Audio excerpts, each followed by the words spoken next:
Quelques éléments terroristes du M23 capturés par l'armée loyaliste à Béni au Nord Kivu. Vous entendrez leur témoignage dans ce journal.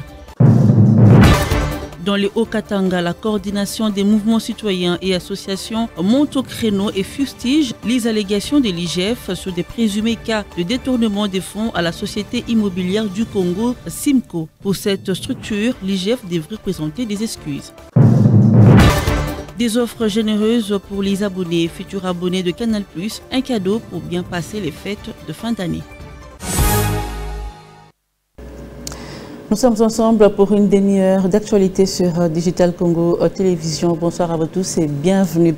Agression de la République démocratique du Congo par le Rwanda via le M23. La République congolaise porte déjà ses fruits. Certains terroristes du M23 ont été capturés par les forces loyalistes à Béni, dans la province du Nord Kivu. Ces militaires rwandais arrêtés aujourd'hui vont livrer tout à l'heure leur témoignage concernant leur enrôlement dans le mouvement rebelle M23. On va les écouter.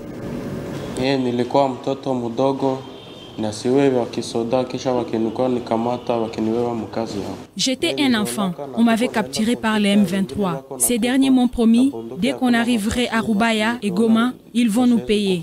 Je ne savais pas bien combattre parce que je suis un enfant et ils s'est moqué de moi. Voilà pourquoi j'ai décidé de rentrer à la maison pour m'occuper de nos bétails.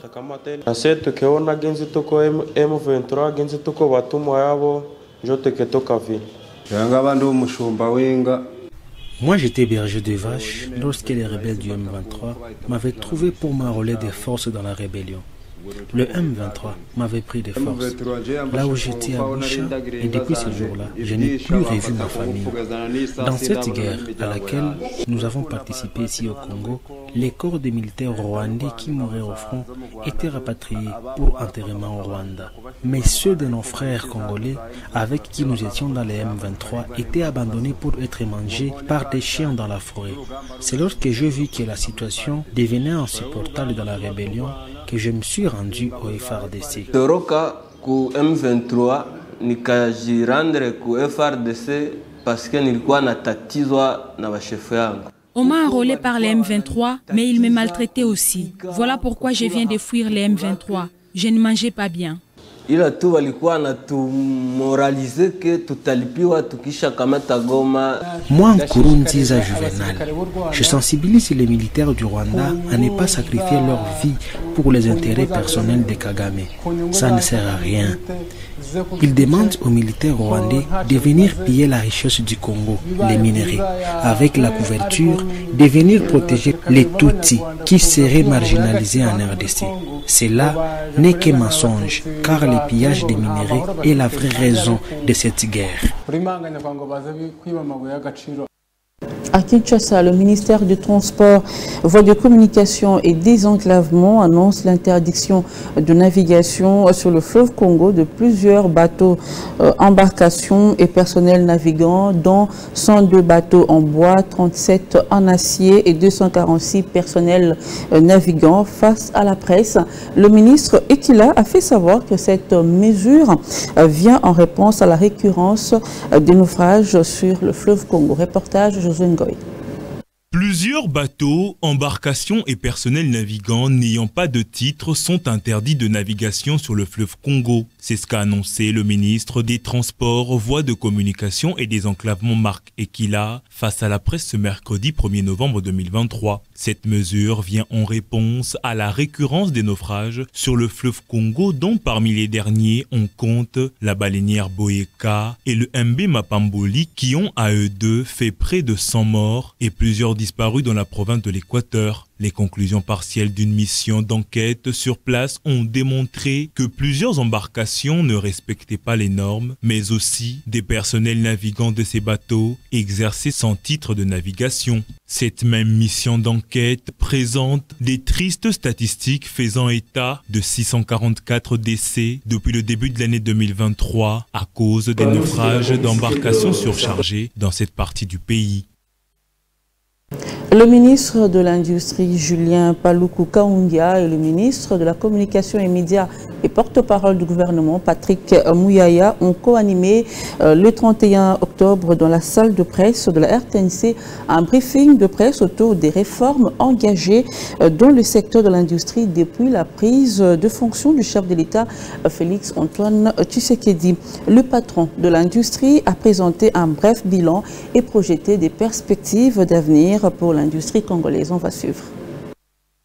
Mot introductif devant la presse, le ministre de l'Industrie, Julien Paluku, a rappelé la volonté affichée par le chef de l'État, Félix Tshisekedi, à faire développer les secteurs de l'industrie en RDC durant son mandat. Pour atteindre cet objectif assigné par les chefs de l'État, Julien Paluku, porteur de cette vision, a subdivisé la RDC en 6 zones industrielles, notamment celle de Kinshasa, l'ex-Katanga, l'espace Kasai, l'espace Kivu, l'espace ex-oriental et l'espace de l'Équateur. Toujours dans ses briefings presse, Julien Paluku a souligné qu'il a été impératif, dès son arrivée à la tête du ministère de l'Industrie, d'interroger l'histoire, ensuite de mettre en place une politique industrielle. À l'époque, tout le monde venait s'abreuver sur les fonds.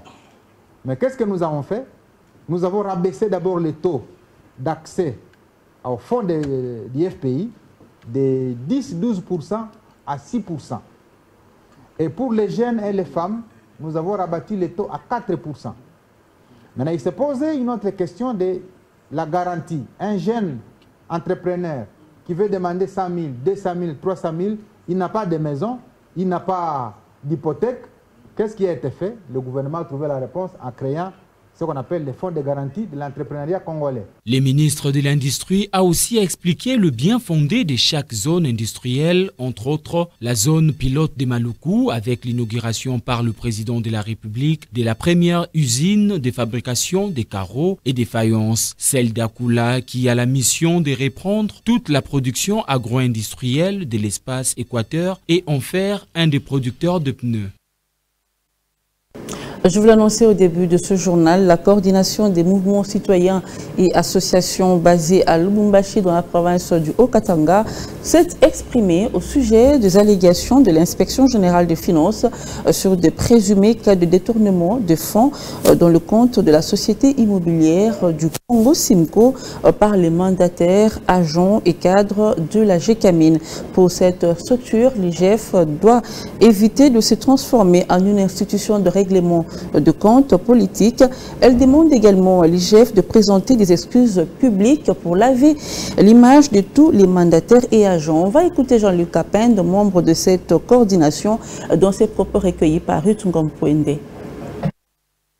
La coordination des mouvements citoyens et associations, en suivant l'actualité sociale, économique, politique à travers la République démocratique du Congo, par la voie des réseaux sociaux, suivi les tracts et même les documents qui ont été publiés au nom de l'inspection générale des finances, documents qui font référence à la situation à la générale des carrières et des mines, la GECAMIN.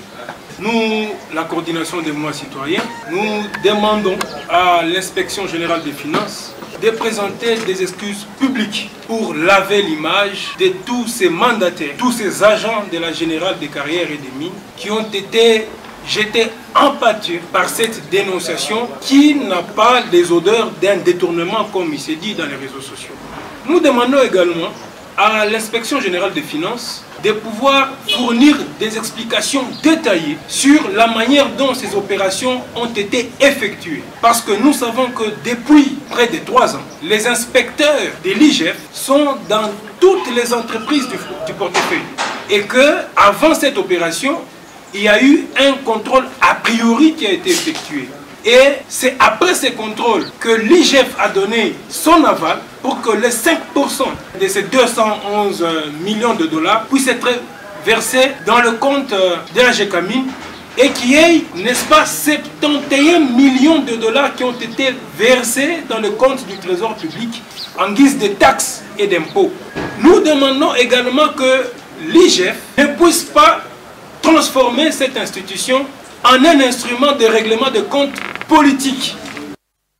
Et dans le reste de l'actualité, l'artisanat local, un domaine socio-économique prometteur du Congo, les taux de chômage élevés dans le pays a boosté le secteur informel et a permis à un grand nombre de Congolais de gagner leur vie. Le cas de Fanny Makila, un cordonnier basé à Kinshasa, qui nous parle dans ce reportage de rouage de son métier. Sandrine Pemba et Timothée Piamboula étaient allés à sa rencontre.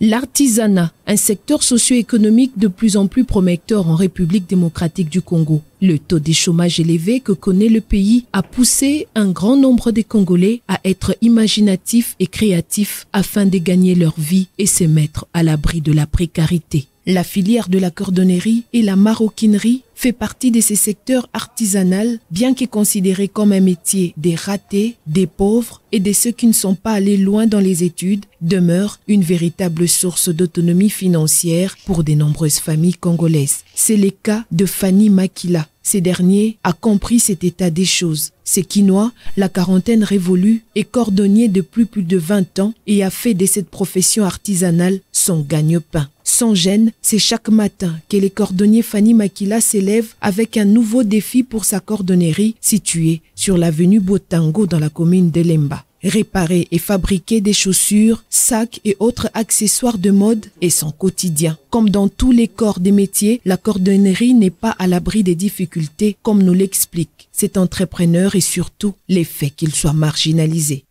Il nous est difficile de nous procurer la matière première qui est les véritables cuirs, car le pays ne produit presque rien, tout est importé. Un autre problème, c'est la multiplicité des taxes de l'État. Le manque de courant aussi est un véritable problème pour notre travail. Nous aspirons aussi à aller loin, tel qu'encadrer les jeunes afin de les sortir des loisivités et du chômage. Érigé en véritable entreprise des quartiers pour tout citoyen aux semelles usées, le travail des cordonniers est donc un métier noble qui à ces jours mérite aussi un véritable accompagnement de la part des autorités congolaises pour son expansion.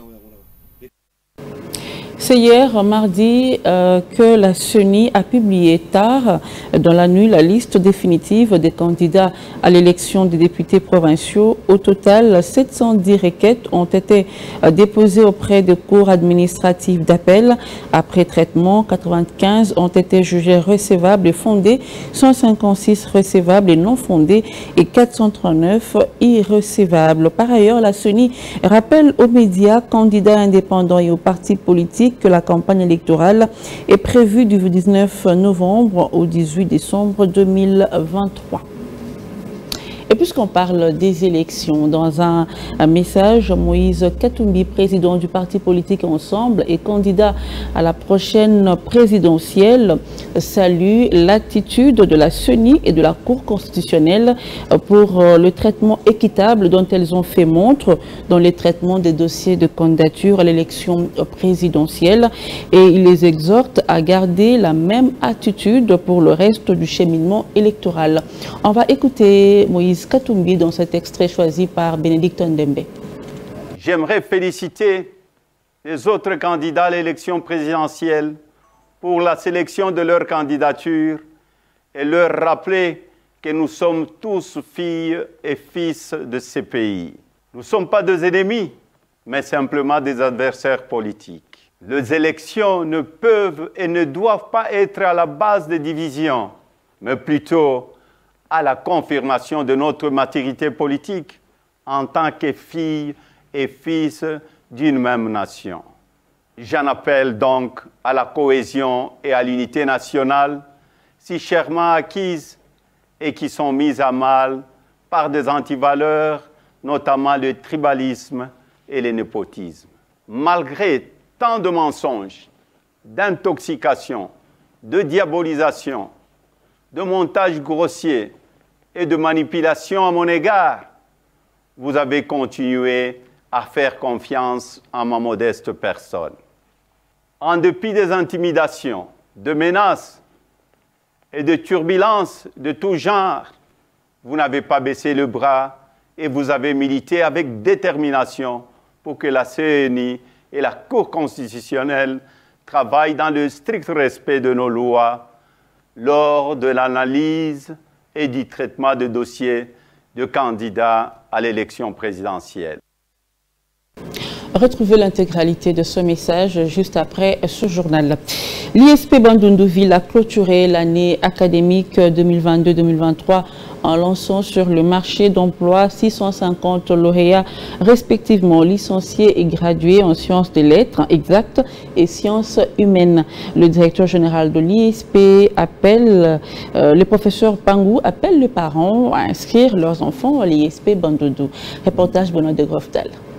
C'est après une forte pluie torrentielle, signe de bénédiction et dans une ambiance purement pédagogique devant un monde fou que l'ISP Bandundu clôture l'année académique 2022-2023 en présence du ministre Koumarer, représentant personnel du gouverneur, et lance sur le marché d'emploi à travers la collation des grades académiques 650 lauréats qui sont respectivement licenciés et gradués en sciences exactes et lettres et sciences humaines répartis dans 12 options. Tout commence par l'inauguration de ce bâtiment mieux équipé par le comité de gestion Pangou Sangui, très réaliste et pragmatique grâce aux fonds propres de l'ISP Bandundu. Prenant la parole, le DG de l'ISP Bandundu, le professeur Pangou Sangui Serge Rombo, rend hommage au chef de l'État et donne le bilan très positif de son comité. Les lauréats ont eu des mots justes. La République démocratique du Congo peut compter désormais sur nous parce que nous allons contribuer d'une manière ou d'une autre. Notez que toute la population de la province du Kwilu est très fière de la qualité du travail qu'effectue l'actuel comité de gestion pour un enseignement de qualité à l'ISP Bandundu-Ville. Festivités de fin d'année 2023, le groupe Canal+ RDC met à la disposition de ses abonnés et futurs abonnés des offres généreuses avec des prix attractifs tenant compte de la richesse de ses bouquets. Le contenu de cette promotion Canal+ a été révélé à la presse ce mercredi lors d'une conférence de presse tenue à Kinshasa par sa directrice générale Mireille Kabamba, Sandrine Pemba et Timothée Piamboula. Toujours soucieux d'apporter plus de gaieté et de joie à ses abonnés et futurs abonnés en cette période de fin d'année 2023, le groupe Canal+ RDC a encore augmenté sa générosité avec des offres plus généreuses. C'est au cours de cette conférence de presse que la directrice générale du groupe Canal+, Mireille Kabamba, a dévoilé ses offres qui s'accompagnent de plusieurs avantages tenant compte de la richesse de ses bouquets. Aucun aspect de ces différents contenus n'a été oublié, que ce soit le sport, le cinéma, les séries télévisées et bien d'autres programmes diffusés par le groupe Canal+ ont tous été bonifiés. La directrice du groupe Canal+ RDC a commencé par faire un bilan de ce qu'a été l'année 2023 en termes de contenu proposé aux abonnés en énumérant la série de propositions faites par son groupe Canal au fil de l'année 2023 avant d'énumérer les innovations apportées dans les paysages médiatiques RD congolais. Ça permettra en fait à nos abonnés de pouvoir bénéficier d'une meilleure qualité d'image sur la RTNC. C'était quelque chose qui était demandé par beaucoup de gens. Et pour la CAN, comme je disais, on a une chaîne particulière qui arrive donc, et qui sera sur le canal 9 sur le satellite et qui sera aussi sur la TNT, sur Easy TV. Donc c'est une chaîne qui permettra en fait de pouvoir diffuser la plupart des matchs de la CAN et toutes nos émissions phares en fait que l'on fera pour cette période-là. L'ajout des plans services qui ont élargi la liste des chaînes locales qui passeront en haute définition dès le 14 novembre de ces mois a également été augmenté. Digital Congo, qui jusqu'ici est suivi sur le canal 343 de Canal+, passera à 353. Il s'y est également dénoté que la directrice générale du groupe Canal+ a également dénoncé les fléaux qui représentent les piratages dans les secteurs audiovisuels en République démocratique du Congo. En dehors de nos frontières, en visite officielle au Kenya, le roi Charles III et la reine Camilla ont visité la tombe du soldat inconnu ce mercredi 1er novembre 2023. De nombreuses organisations kenyanes d'anciens combattants et de défense des droits humains attendent davantage des autorités britanniques en termes de réparation après cette visite du monarque britannique sur leur sol. Prince Bangala.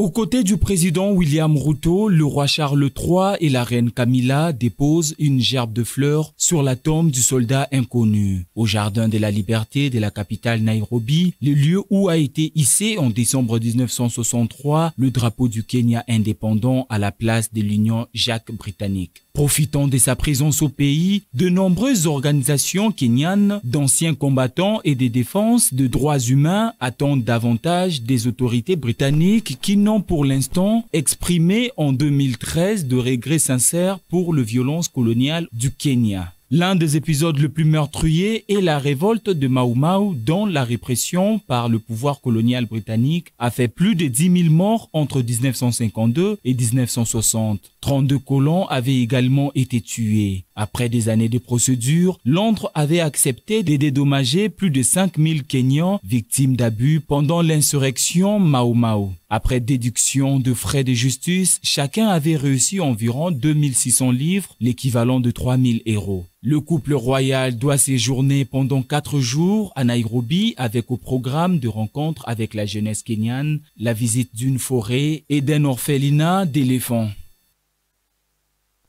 On va terminer ce journal par cette page noire.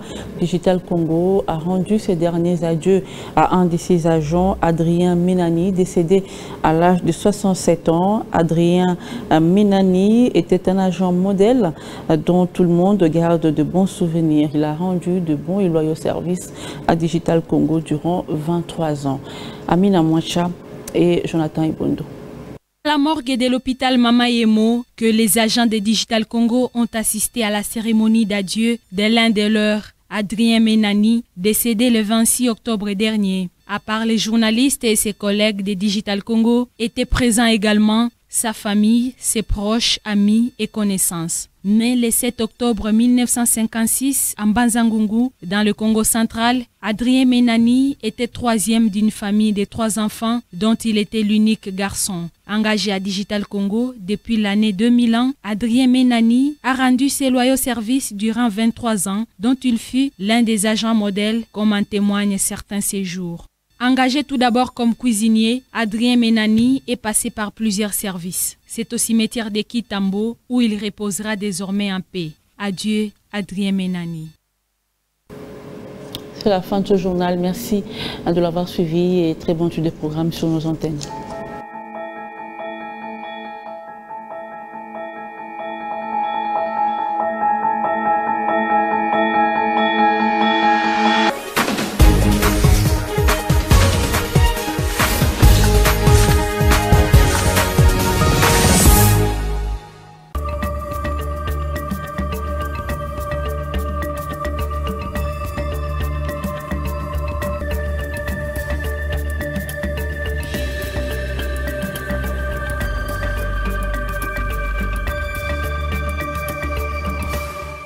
Bienvenue à cette revue de presse de journaux parus ce mercredi 1er novembre 2023 de la capitale RD congolaise. Une partie de journaux parus ces jours nous parle de la controverse autour du coût budgétaire sur l'organisation de 9e Jeux de la francophonie, à l'image du confrère Econews qui souligne le coût de Jeux de la francophonie fait polémique, l'OIF audite. Combien ont coûté finalement le 9e Jeu de la francophonie organisé du 28 juillet au 6 août 2023 à Kinshasa? Pour le ministre Nicolas Kazadi, ces Jeux ont coûté à la République 7 fois plus que ce qui était prévu, soit 324 millions de dollars américains pour un budget initial de 48 millions de dollars américains. Faux, rétorque Isidore Kwanja, directeur du Comité national de Jeux, qui estime que le ministre de Finances s'est trompé en confondant le budget de Jeux et les travaux d'infrastructure entrepris par les ministères des Infrastructures et Travaux publics. À l'OIF, l'Organisation internationale de la francophonie, co-organisatrice de ces Jeux, on voudrait y avoir aussi clair. À cet effet, une délégation de l'OIF est arrivée à Kinshasa pour mener un audit du budget opérationnel de 9e Jeux de Kinshasa, en pleine polémique autour du coût de l'événement. Le même sujet revient au quotidien d'Action pour la démocratie et le développement, la prospérité, tout en titrant 9e Jeux de la francophonie, une délégation de l'OIF à Kinshasa pour l'audit du budget opérationnel. Une délégation de l'Organisation internationale de la